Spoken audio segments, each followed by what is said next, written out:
De nouveaux combats en Syrie, un pays coupé du reste du monde. Harold Iman, bonsoir. La Syrie qui est donc privée de téléphone et d'Internet depuis maintenant 2 jours. Et c'est un signe qui est jugé très inquiétant par beaucoup de chancelleries. Oui, beaucoup de chancellerie, alors que la Syrie elle-même, le régime est totalement glacial, indifférent. Il parlait à l'ONU, l'ambassadeur Jafari, hier, comme si de rien n'était. Cependant, on n'a plus d'Internet ni de téléphone à Damas et à Alep, et donc l'opposition se dit que c'est un mauvais coup qui se prépare, ils seront désorganisés et ils seront frappés par le régime qui commence à être un peu débordé par les combats. Alors le régime, lui, il dit que c'est de la maintenance, mais remarquez que la maintenance au beau milieu du pire moment de la pire bataille.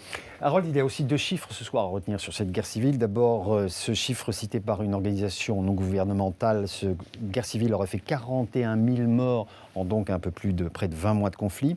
Et selon également le secrétaire général des Nations Unies, 700 000 personnes auraient fui ou vont être obligées de fuir ces combats jusqu'au début de l'année prochaine. Alors c'est ce qu'on prévoit pour janvier, 700 000 réfugiés. Alors là, vous voyez des taches marron qui sont les grosses zones où se sont réfugiés ces personnes déplacées. Il y en a environ 400 000 déjà présentes à l'extérieur des frontières. Là, en Irak, il y en a surtout là en Turquie, ça c'est la Turquie en marron, et il y en a à plusieurs points de la Jordanie, sans oublier qu'il y en a à l'heure actuelle 500 000 au moins déplacés, 1,2 million déplacés à l'intérieur du pays.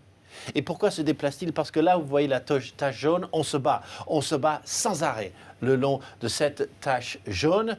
Et les seules taches parties à peu près tranquilles pour l'instant sont cette tache ocre.